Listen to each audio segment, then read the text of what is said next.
Hello and welcome back to Why Such a Fast podcast. We have James from UpTech with us again. Hi, James. Hi, Christina. Hope you're well. Yes, you too. Yes, I am. And how about you? Yeah, not too bad at all. Thank you. So today, James, I would like to talk about, following on from the previous episode where we talked about what is a data breach. It's more of, if you've had a data breach, then what should you do? From a GDPR perspective, you need to look at that data breach. You need to understand what data has been compromised and was that data personal data, because it might not necessarily be.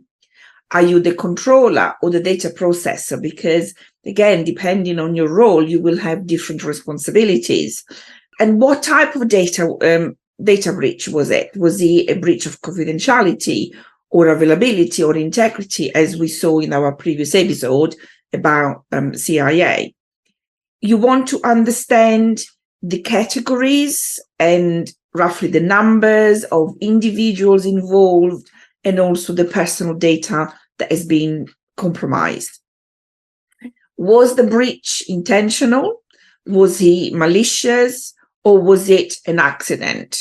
Somebody sending the email to the wrong recipient, which is, believe it or not, the most common data breach, actually. Then the data breach needs to be assessed in terms of its severity with regards to the risk to the rights and freedom of the individual. So if it's of a high risk, it then needs to be communicated to the ICO, needs to be reported to the ICO, and then it also needs to then be communicated to the individuals impacted. So if it's not high risk, then you don't need to do that. If you are a small organization, you need to look at, for example, where it happened. Did it happen in a specific process? Was it your admin that perhaps caused it, whether intentionally or unintentionally? Or if you're a bit larger organization, you might want to nail it down to which department or function, etc. Do you have someone responsible for coordinating the response and coordinating the effort to deal with the breach? In a larger organization, you might have a DPO who will have staff supporting him or her to do that.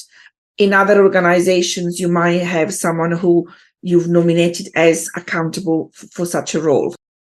Also, have a look at how was the data breach discovered.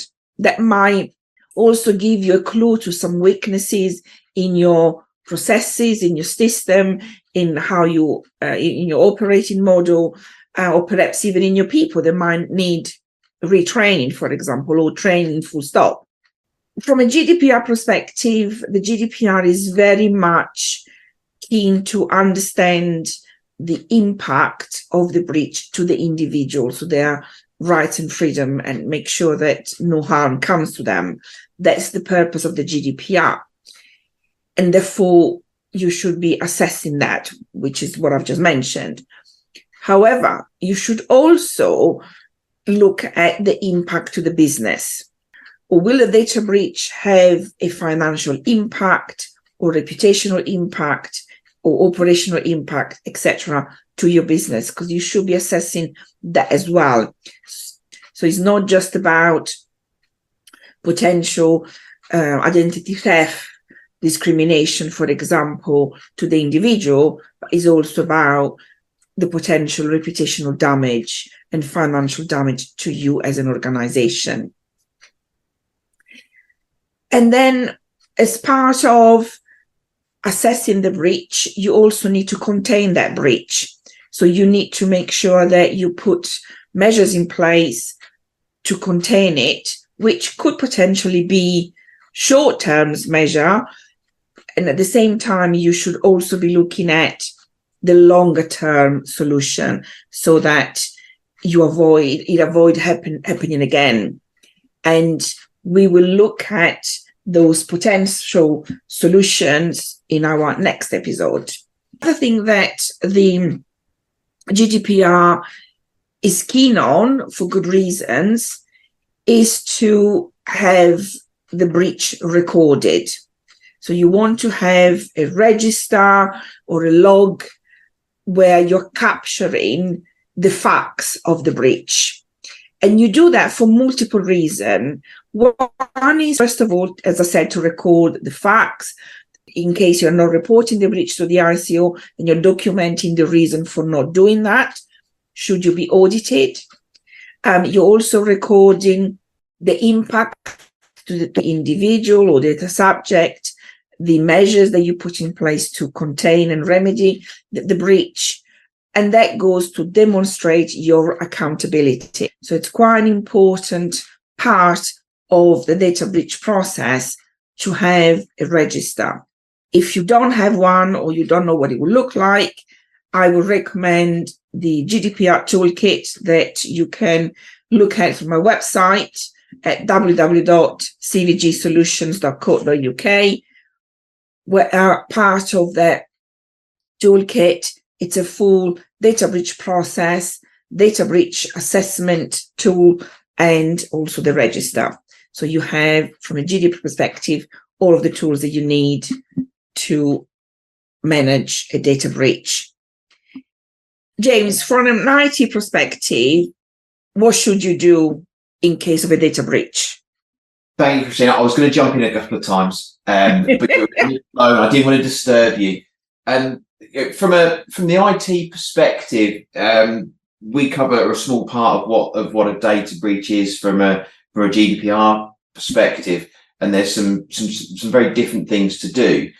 And for any business that suspects or manages to confirm that the organisation has experienced a data breach, it's crucial to take an immediate and systematic action so that they can mitigate any damage, protect any affected individuals, and comply with the relevant data protection and privacy regulations. They need to make sure that they're doing things in the right way.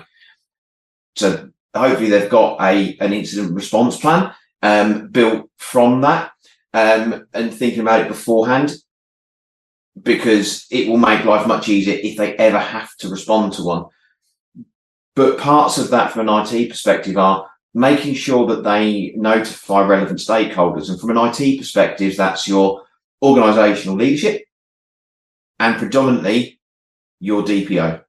So whoever is taken that role on, whether it be within the business or whether it be outsourced, you need to make sure that you're notifying them, because they are going to take up quite a lot of the work and they're going to direct you on where that needs to go. But if you notice it, you also need to notify your IT team, whether again that's outsourced or internal. They need to know. So if you have mistakenly sent an email to somebody, contact your IT team. There will be things they can do to help mitigate that. In the case it's quite a large one, and it may involve that there's been some criminal activity, you're going to have to contact the ICO and most definitely the police and get their cyber teams involved. What we'll then move on to is identifying the source and the method of the breach. What was it? How did it happen? Was it clicking the wrong link? Was it sending to the wrong email address? Was it sharing the wrong link to a OneDrive file? Was it, what was it?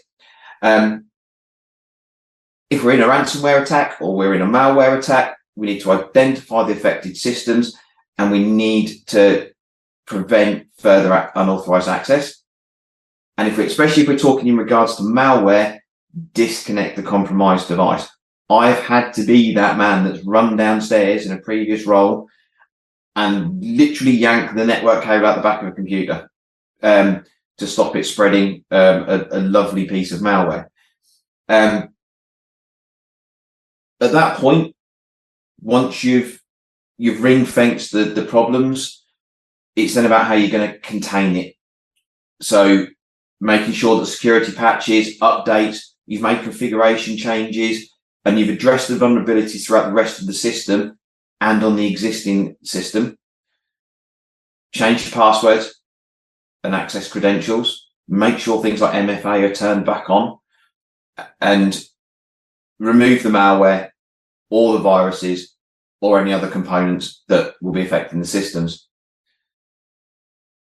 Then it's around restoring the affected system. So making sure you're using your backups and you've got those to be able to bring back in to allow for normal operation to go back into operation. If you need to replace software, making sure that you've got a backup of that as well. Then utilizing your incident response and working with your DPO, go through a post-incident analysis so you can understand the root cause.